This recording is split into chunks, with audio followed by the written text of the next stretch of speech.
तो फ्रेंड्स, आज का जो हम लोगों का टॉपिक है multiplication of A vector by a scalar. चलिए फ्रेंड्स, तो देखते हैं इस टॉपिक को जरा क्या है।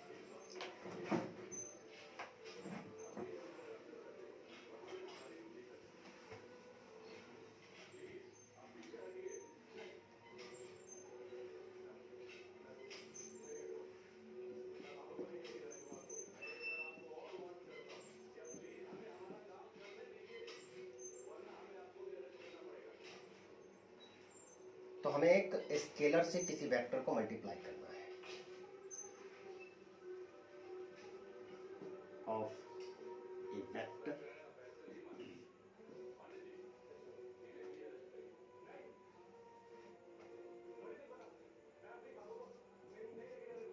With a scalar. ठीक है, अब कोई हमारे पास स्केलर नंबर फ्रेंड्स n मान लेते हैं कि n जो है वो कोई स्केलर नंबर है, और जनरली हम लोग न्यूमेरिकल वैल्यू या कोई नंबर होता है उसे स्केलर ही कहते हैं, क्योंकि किसी नंबर का तो कोई डायरेक्शन होता नहीं है, सिर्फ वैल्यू होता है। तो हमने किसी वेक्टर के साथ एक स्केलर को मल्टीप्लाई करना है। तो फ्रेंड्स, हम मान लेते हैं कि कोई हमारे पास एक वेक्टर है A vector. Let A vector A vector.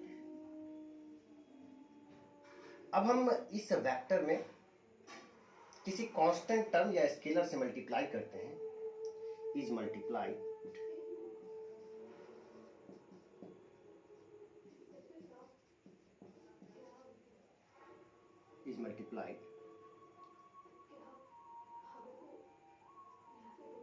by a scalar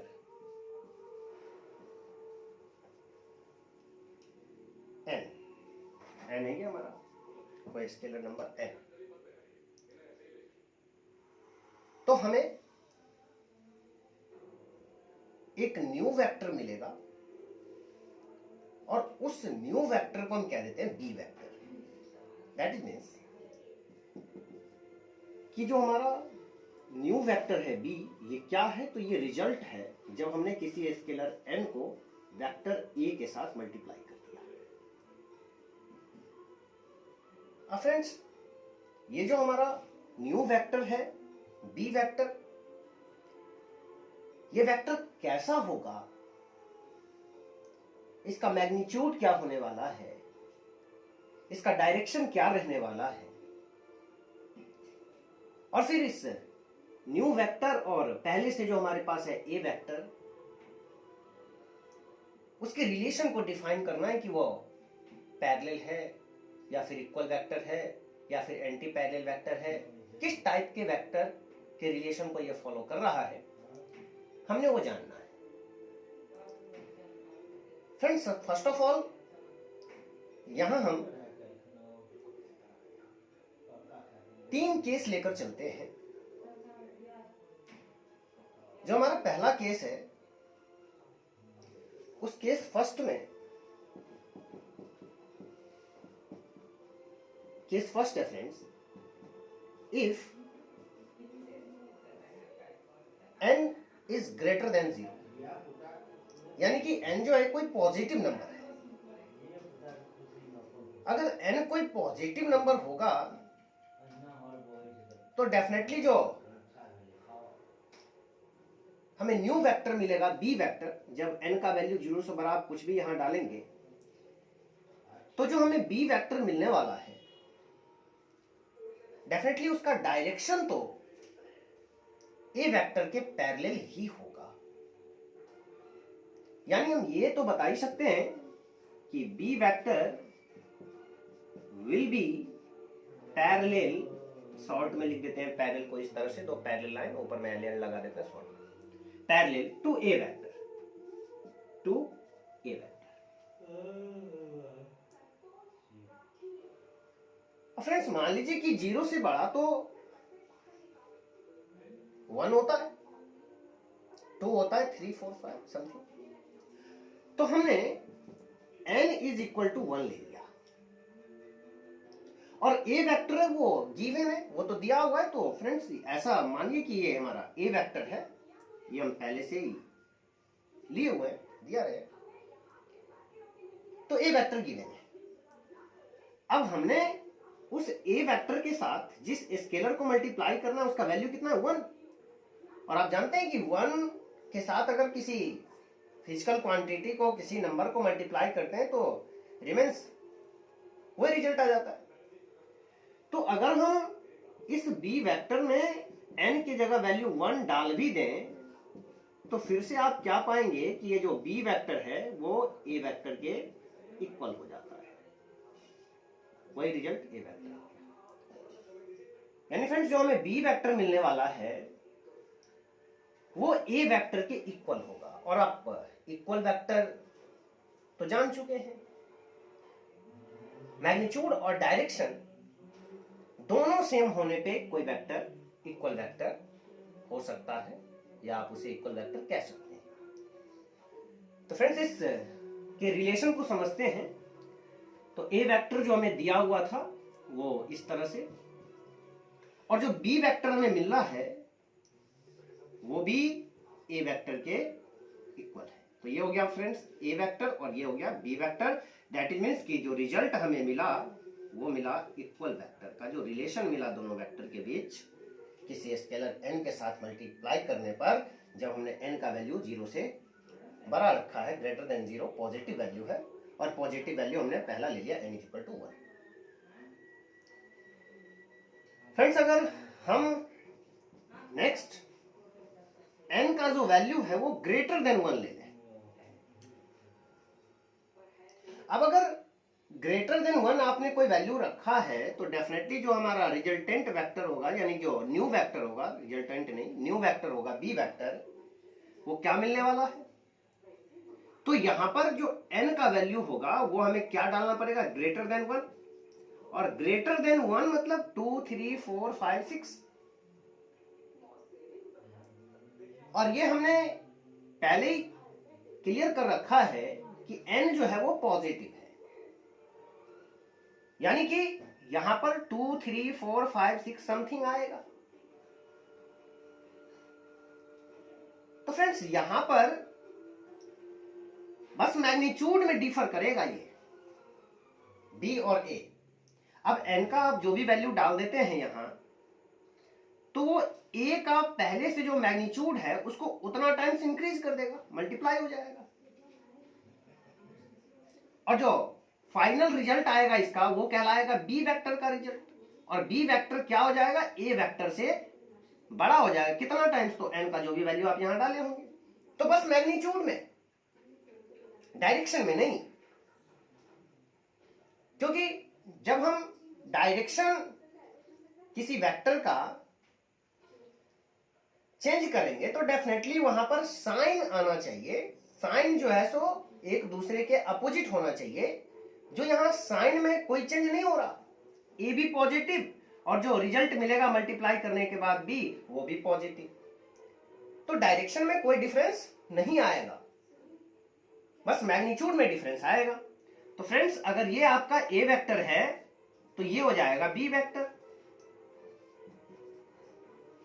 तो आप इसे क्या कहेंगे, जब डायरेक्शन में सेम हो और मैग्नीट्यूड इक्वल ना हो तो फिर हम उसे पैरेलल वेक्टर कहते हैं। ये आपने जान रखा है पिछले लेक्चर। तो यहां पे फ्रेंड्स ए वेक्टर जो है वो पैरेलल हो जा रहा है हमारे बी वेक्टर के, तो ये पैरेलल वेक्टर हो गया।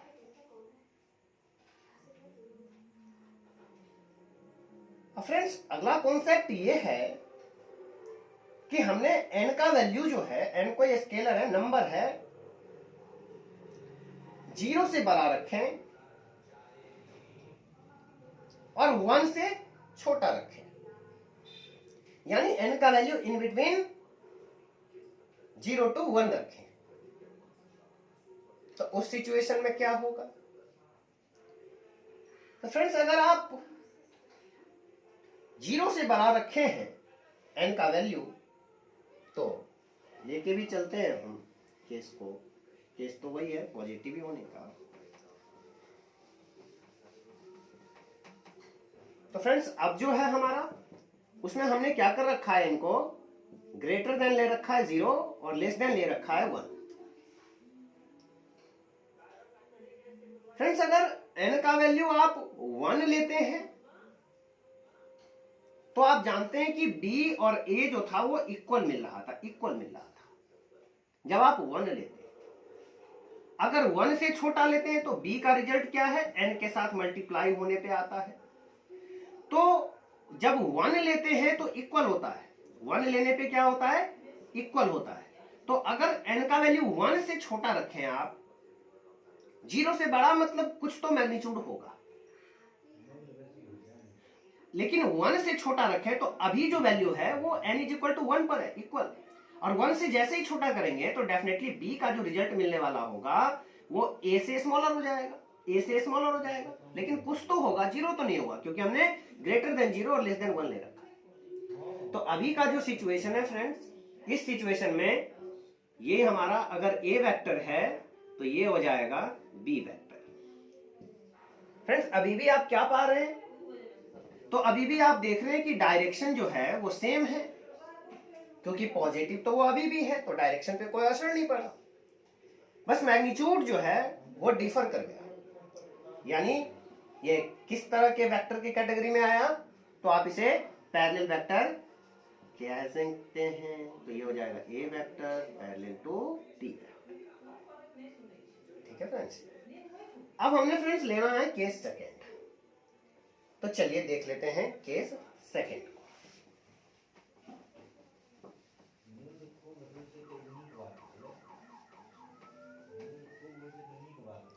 केस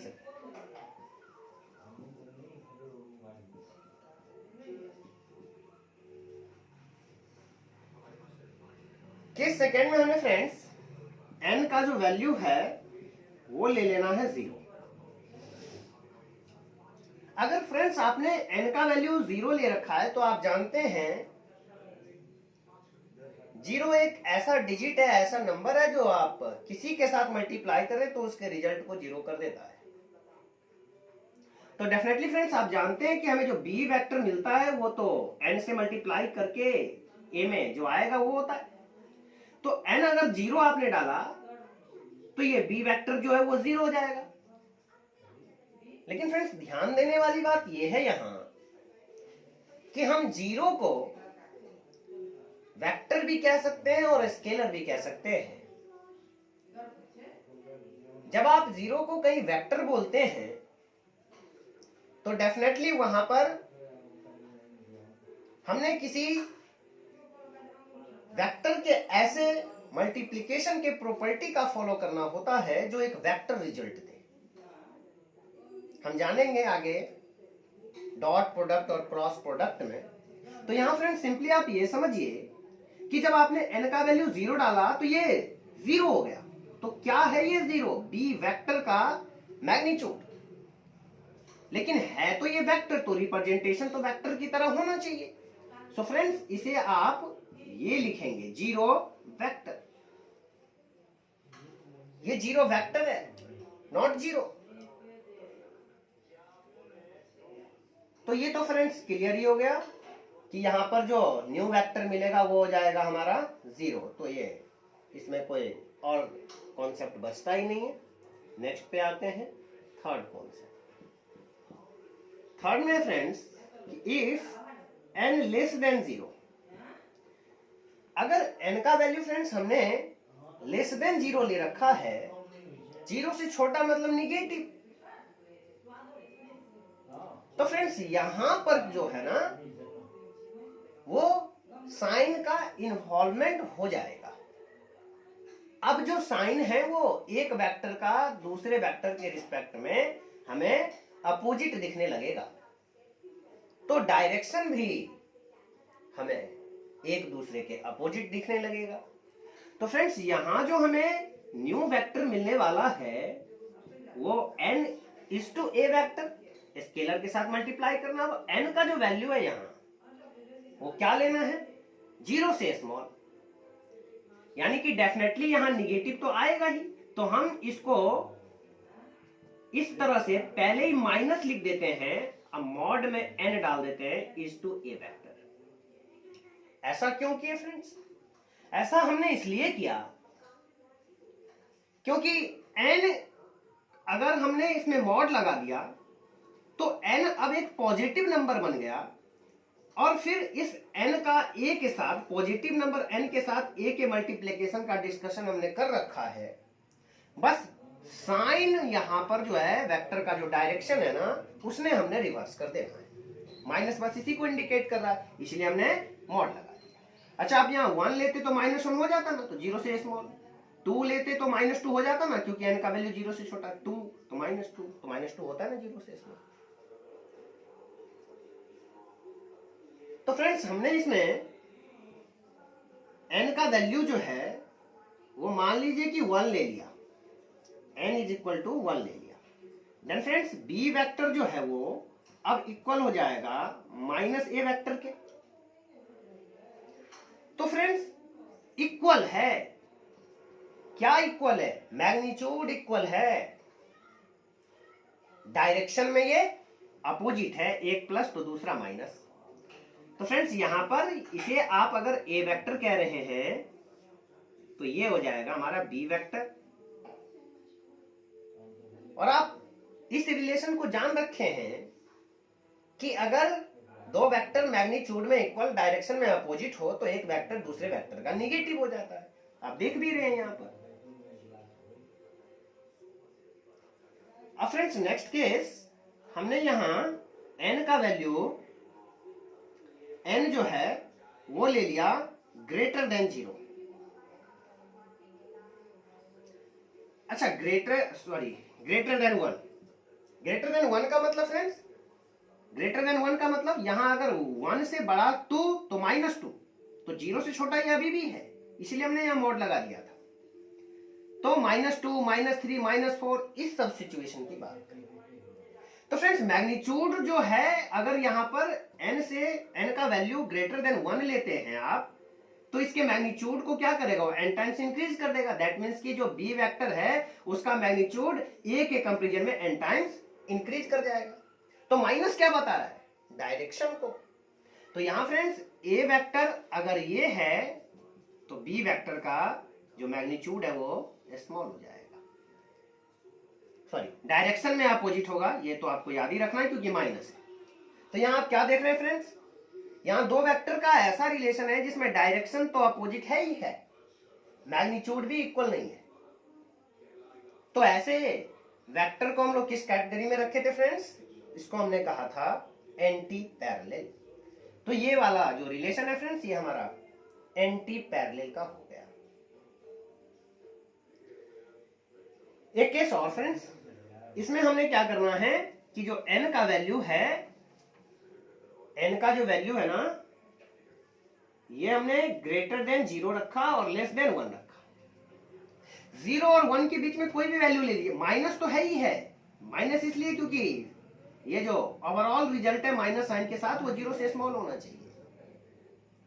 तो अगर n का वैल्यू 0 और 1 के बीच में है तो 1 होने पे क्या हुआ था? ये रिलेशन आया था कि मैग्नीट्यूड इक्वल, डायरेक्शन अपोजिट। अगर 1 से स्मॉल हो जाए, 0 से बड़ा मतलब कुछ तो होगा, 0 से बड़ा मतलब कुछ तो होगा, और 1 से स्मॉल मतलब अभी 1 के इक्वल है, तो ये कम कर दीजिए थोड़ा।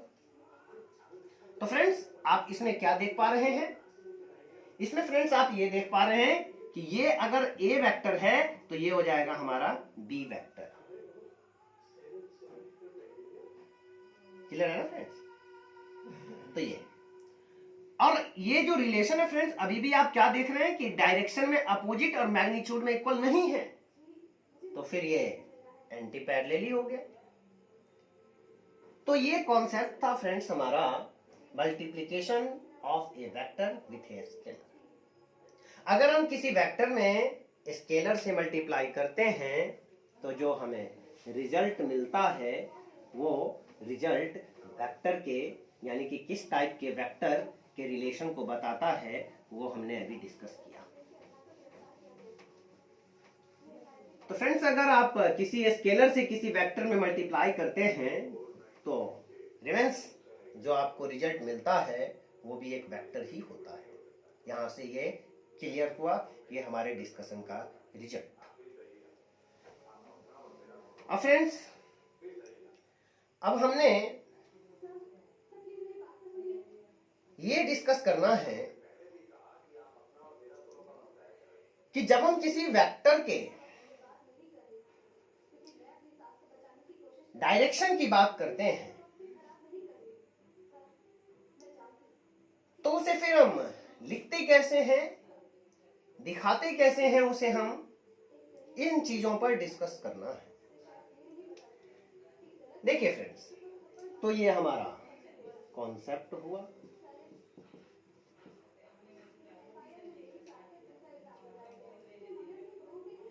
जनरली फ्रेंड्स, जब हम किसी वेक्टर के डायरेक्शन को, वेक्टर ही नहीं, आप किसी भी चीज के डायरेक्शन को जब आप दिखाते हैं,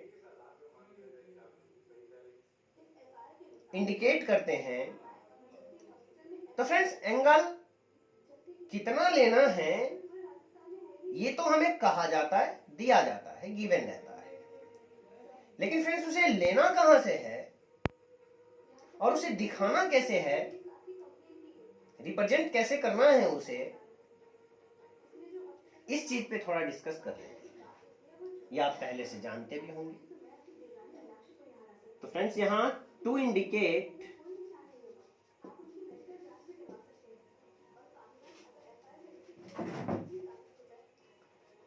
डायरेक्शन इन जनरल,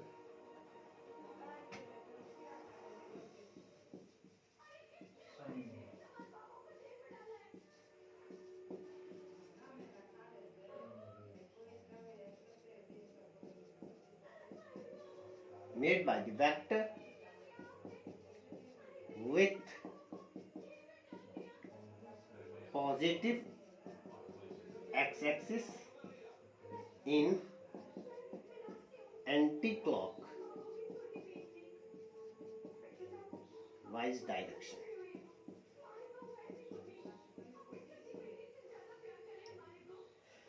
देखिए फ्रेंड्स, जैसे ये हो गया हमारा एक्स एक्सिस, ये हो गया वाई एक्सिस, फिर ये निगेटिव एक्स और ये निगेटिव वाई। फ्रेंड्स, मान लीजिए कि कोई वेक्टर है हमारे पास, ए वेक्टर है और ये 60 डिग्री के एंगल पर है।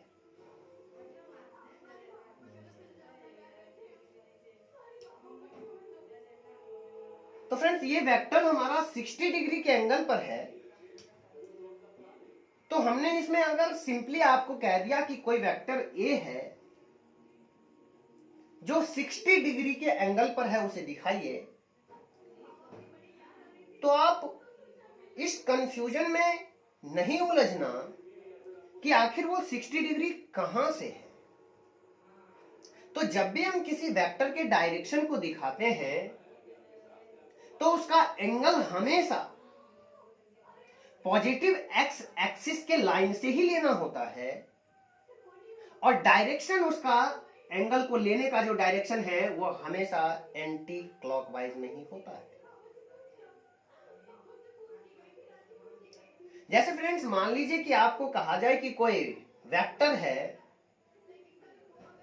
बी वेक्टर है और वो 135 डिग्री के एंगल पर है। अब उस वेक्टर को आपको अगर दिखाना हो तो ये अपना माइंडसेट हमें पहले ही सेट करके रखना है कि वो 135 जो एंगल है वो लेना पॉजिटिव एक्स एक्सिस के लाइन से ही है और डायरेक्शन एंटी क्लॉकवाइज ही होना चाहिए। तो फ्रेंड्स, अगर कोई वेक्टर बी वेक्टर है तो ये अगर बी वेक्टर है और ये 130 के 5 पे है और इसे हमें दिखाना है, तो एंगल देखिए फ्रेंड्स, हमें पॉजिटिव एक्स एक्सिस के लाइन से ही लेना होता है और ये एंगल हो गया हमारा 135 डिग्री। इस तरह से हम इंडिकेट करते हैं किसी वेक्टर के डायरेक्शन को या किसी भी चीज के डायरेक्शन को।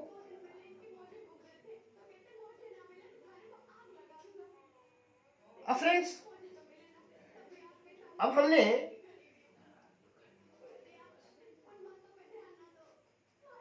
ये बताना है, ये इस चीज पे फोकस करना है कि अगर हमने कोई दो वेक्टर दिया हुआ है और हमसे ये पूछा जाए कि उन दोनों वेक्टर के बीच का एंगल बताइए, तो दो वेक्टर अगर हमें गिवन हो और हमसे अगर उसके बीच का एंगल पूछा जाए तो उसे कैसे दिखाएं। तो फ्रेंड्स, उससे पहले जरा एक कॉन्सेप्ट आप ये याद रखिएगा कि जब हम पेपर पे, कॉपी पे डायरेक्शन को इंडिकेट करते हैं, दिखाते हैं, तो नॉर्थ हमेशा ऊपर की तरफ, साउथ नीचे की तरफ, दाईं तरफ रखना है आपको ईस्ट को और बाईं तरफ रखना है वेस्ट को। ठीक है फ्रेंड्स, नॉर्थ ऊपर हो जाता है, साउथ डाउन हो जाता है, राइट साइड में ईस्ट हो जाता है और लेफ्ट साइड में वेस्ट हो जाता है। इस तरह से हम इंडिकेट करते हैं। तो इतना आपको फ्रेंड्स याद रखना है। अब जो हमारा टॉपिक होने वाला है, how to find angle between two vectors.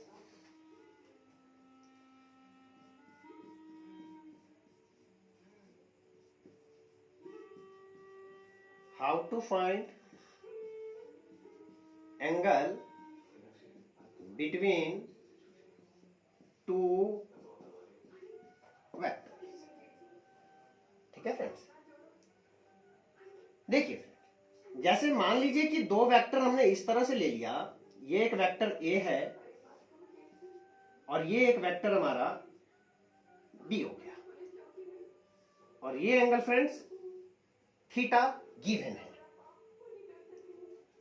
और फ्रेंड्स हमसे पूछा जा रहा है कि आप बताइए कि जो दो वेक्टर गिवन है ए और बी, उसके बीच का एंगल क्या है। तो फ्रेंड्स इसके लिए हमने ये एक कॉन्सेप्ट को याद रखना है कि जब भी हम दो वेक्टर के एंगल को दिखाते हैं, वहां सबसे पहला काम हमारा दोनों वेक्टर के टेल को, डेफिनेटली अगर दो वेक्टर है आपके पास तो दो हेड और दो टेल भी होगा, एक वेक्टर में एक हेड और एक टेल होता है। तो जिन दो वेक्टरों के बीच का एंगल हमने कैलकुलेट करना होता है, हमें उन दोनों वेक्टर के टेल को एक पॉइंट पे लाके मिलाना होता है, या उन दोनों वेक्टर के हेड को एक पॉइंट पे लाकर मिलाना होता है, बगैर उन दोनों वेक्टर के डायरेक्शन को चेंज किए हुए। यानी हमने ए और बी जिन दो वेक्टरों के बीच का एंगल कैलकुलेट करना है, उन दोनों वेक्टर के टेल को एक पॉइंट पे लाना है, लेकिन ना तो ए के डायरेक्शन में कोई चेंज होना चाहिए और ना बी के डायरेक्शन में कोई चेंज होना चाहिए। सिमिलरली दोनों वेक्टर के हेड को आपको एक पॉइंट पे लाना है, लेकिन यह ध्यान रहे कि डायरेक्शन दोनों में से किसी का चेंज नहीं होना चाहिए। तो आप या तो दो वेक्टर के टेल को या फिर आप हेड को, दो में से कोई एक काम कर लेना है, कोई एक ही काम करना है। फ्रेंड्स आप जानते हैं कि ये जो वेक्टर गिवन है, इन दोनों वेक्टर का टेल एक पॉइंट पे अभी नहीं है। अब अगर एक पॉइंट पे लाना है तो कुछ तो करना पड़ेगा, लेकिन अब ऐसा क्या करें कि इसके डायरेक्शन में चेंज ना आए। तो आप जानते हैं फ्रेंड्स कि वेक्टर को अगर हम स्लाइड करवाएं तो उस वेक्टर में कोई चेंज नहीं होता। और इस कॉन्सेप्ट को हमने पिछले के लेक्चर में जाना था, फर्स्ट एपिसोड में। If A vector can be slide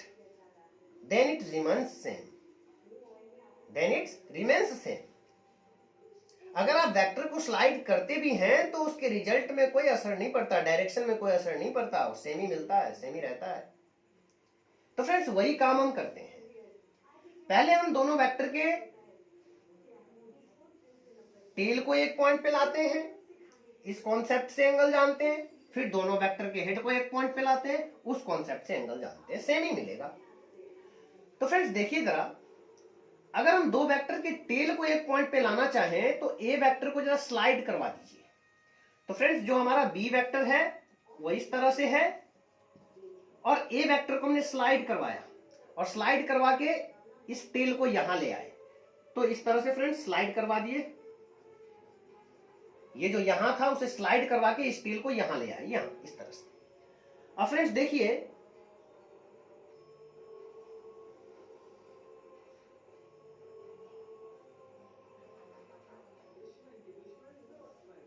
तो फ्रेंड्स ये था हमारा पहले से ए वेक्टर। अब हमने इसे स्लाइड करवा दिया, ये वाला जो हेड है, ये हेड यहां आ गया, ये हेड यहां आ गया, ठीक है। तो इसे हटा ही देते हैं, अब स्लाइड करवा दिया, आप समझ गए। तो फ्रेंड्स ये वाला जो एंगल है ये हमें गिवन था, ये कितना दिया था, थीटा। अब अगर फ्रेंड्स हम इसकी बात करें कि ये पूरा एंगल कितना है तो कितना हो जाएगा, 180 डिग्री। ये 180 डिग्री हो जाएगा, होगा ना। तो अगर फ्रेंड्स ये एंगल है थीटा और ये पूरा एंगल होता है 180, तो ये जो एंगल बचा फ्रेंड्स ये कितना हुआ, ये एंगल कितना हुआ, ये हो जाएगा 180 माइनस थीटा। यही है एंगल बिटवीन टू वेक्टर्स। ये 180 माइनस थीटा क्या है, angle between A vector and B vector. एक चीज और फ्रेंड्स, कि जब आप ऐसा काम कर रहे हो कि दो वेक्टर के टेल को एक पॉइंट पे मिला रहे हो, तो वहां ये ध्यान देने वाला बात ये है, जरा देख लीजिए, ये हो गया बी वेक्टर और ये हो गया ए वेक्टर। तो यहां पर जब आपने दो वेक्टर के टेल को मिलाया इस तरह से, तो दो एंगल फॉर्म हो रहा है, एक तो ये वाला और दूसरा ये वाला। तो जो एंगल बड़ा दिखता है ना फ्रेंड्स, उसे नहीं लेते हैं, जो एंगल स्मॉलर दिखाई पड़ रहा होता है हमें, वही दो वेक्टर के बीच का एंगल होता है।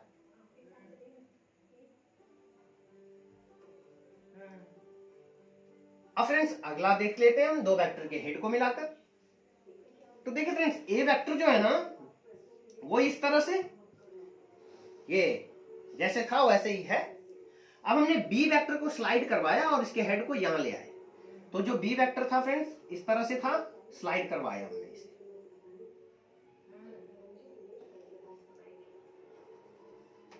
तो ये हो गया फ्रेंड्स बी वेक्टर स्लाइड करवाया। तो स्लाइड करवाए हैं तो ऐसा करते हैं, इसी को बोल्ड कर देते हैं। ये तो पहले इसका हेड यहां था, अब यहां आ गया हेड। अब फ्रेंड्स देखिए, ये एंगल गिवन था थीटा और ये पूरा एंगल कितना होता है, ये पूरा एंगल कितना होता है 180। 180 में से अगर इस एंगल को माइनस कर दें तो ये एंगल जो बचा ना, ये कितना हो गया, ये हो गया 180 माइनस थीटा। इसमें भी फ्रेंड्स आप ये देख रहे होंगे, ए वेक्टर ये बी वेक्टर, यहां पे भी दो एंगल फॉर्म हो रहा है, एक तो ये जो स्मॉलर है और एक ये जो कि लार्जर है, ग्रेटर एंगल है as compared with this angle. तो फ्रेंड्स जो स्मॉलर एंगल होता है ना वही लेते हैं जब हम दो वेक्टर के टेल को या दो वेक्टर के हेड को एक पॉइंट पे लाते हैं एक साथ और मिलाते हैं। तो जो स्मॉलर एंगल बनता हुआ दिखाई पड़ता है उसी को हम लोग दो वेक्टर के बीच का एंगल कहते हैं। ध्यान रहे कि जब हम दो वेक्टर के टेल या दो वेक्टर के हेड को एक साथ एक पॉइंट पे लाते हैं तो वहां उसके डायरेक्शन में कोई चेंज नहीं होना चाहिए। तो कैसे लाएं, तो आपने जाना कि वेक्टर को हमने स्लाइड करवाना होता है। अब हमने फ्रेंड्स इससे रिलेटेड कुछ कॉन्सेप्ट को जान लेना है।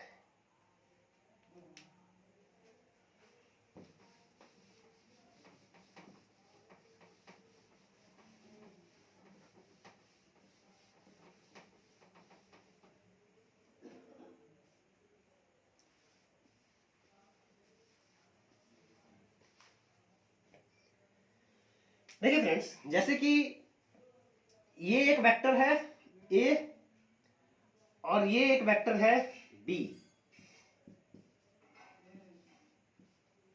अभी अगर हम दो वेक्टर के एंगल की बात करें तो ये एंगल हो जाएगा, स्मॉलर है इसलिए, और ये लार्जर है तो ये नहीं होगा, ये वाला एंगल नहीं होगा। अब फ्रेंड्स देखिए कि अगर हम इसके एंगल को इंक्रीज करते जाएं और दो वेक्टर के एंगल को आप चेक करते चलिए, तो चलिए हमने इसको इंक्रीज कर दिया और इंक्रीज करते करते यहां ले आए, यानी अब ये जो बी वेक्टर है वो यहां आ गया, इसे डॉट डॉट कर देते हैं इस तरह से, ये हमारा पहले वाला था और अब हमने यहां ले आया। अब फ्रेंड्स बात करते हैं कि अब ए वेक्टर और बी वेक्टर के बीच का एंगल क्या होगा। तो ये जो हमारा स्मॉलर एंगल को चूज करने का जो प्रोसेस था ना, ये आप कोई भी एंगल चूज कर लीजिए आप, क्योंकि जितना एंगल इधर से बन रहा होगा उतना ही एंगल इधर से बन रहा होगा, और ये एंगल होगा कितना, तो ये एंगल डेफिनेटली होगा 180 डिग्री। अब फ्रेंड्स जैसे ही 180 से थोड़ा भी इंक्रीज करने का कोशिश करें, जैसे मान लीजिए यहां आ गया, या अगला सिचुएशन फिगर इट आउट कर लेते हैं, तो ये है हमारा ए वेक्टर और हमने थोड़ा सा इधर ले आया ये बी वेक्टर, जो पहले इधर की तरफ था, यहां था ना बी वेक्टर, और ये एंगल था ना 180, ऊपर से देखे या नीचे से देखे 180। अब फ्रेंड्स ये क्लियर पता चल रहा है आपको कि अब जो है ये वाला एंगल लार्जर एंगल है एज कंपेयर दिस एंगल, सो 180 तक तो ठीक है, किसी भी दो वेक्टर के बीच का जो एंगल है 180 डिग्री तक हो सकता है मैक्सिमम, लेकिन जैसे ही उससे ज्यादा करने का कोशिश करेंगे तो फिर ये फेल कर जाएगा। अब देखिए ये वाला एंगल स्मॉलर हो गया। मिनिमम कितना हो सकता है, तो आपने जाना कि मैक्सिमम 180 डिग्री हो सकता है, 180 से ज्यादा आप करिएगा तो फिर जानते हैं आप स्मॉलर एंगल कोई दूसरा साइड में तैयार हो जाएगा। अब फ्रेंड्स मिनिमम कितना हो सकता है, तो आप जानते हैं मिनिमम कम करते चलिए तो कितना हो सकता है, 0 हो सकता है। जब बी और ए के बीच एंगल 0 हो जाएगा तो दोनों पैरेलल हो जाएगा, यही हो सकता है ना। अगर हम इसके मिनिमम एंगल को देखें तो चलिए एंगल को डिक्रीज करते चलिए, कितना, 0। अगर 0 से ज्यादा करेंगे तो क्या हो जाएगा, ऐसा थोड़ी कि निगेटिव हो जाएगा, एंगल चेंज हो जाएगा।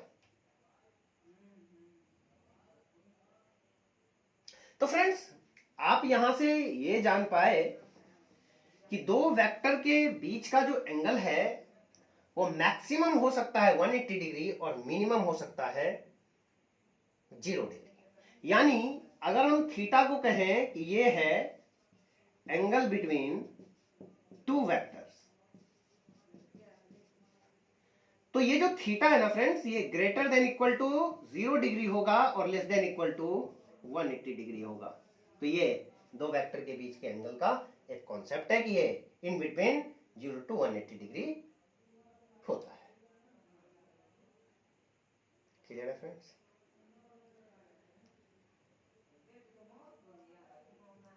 अब फ्रेंड्स ये जान लेने के बाद अब हम आपको कुछ वेक्टर के डायरेक्शन को रिप्रेजेंट करने का एक दो कॉन्सेप्ट बता देते हैं, तो इसके बाद ये टॉपिक फिनिश हो जाएगा हमारा। जैसे फ्रेंड्स मान लीजिए ये नॉर्थ है, साउथ हो गया, ईस्ट हो गया, वेस्ट हो गया, यहां कोई वेक्टर है, इसे क्या देते हैं ए वेक्टर, इस एंगल को क्या देते हैं 60 डिग्री। अब फ्रेंड्स अगर हमें इसके डायरेक्शन को देख तो रहे हैं बोर्ड पे, अगर लैंग्वेज में लिखना हो तो क्या लिखेंगे, तो आप इस वेक्टर के बारे में ये बता सकते हैं कि ये ईस्ट से नॉर्थ के तरफ 60 डिग्री के एंगल पे है। या फिर आप इसी वेक्टर के बारे में ये भी तो कह सकते हैं कि अगर ये ईस्ट से 60 डिग्री है तो नॉर्थ से कितना होगा 30 डिग्री, क्योंकि ओवरऑल ये एंगल 90 डिग्री होता है, परपेंडिकुलर है ना एक दूसरे। तो आप दो चीज कह सकते हैं कि या तो ईस्ट से नॉर्थ की तरफ 60 डिग्री है या फिर नॉर्थ से ईस्ट की तरफ 30 डिग्री।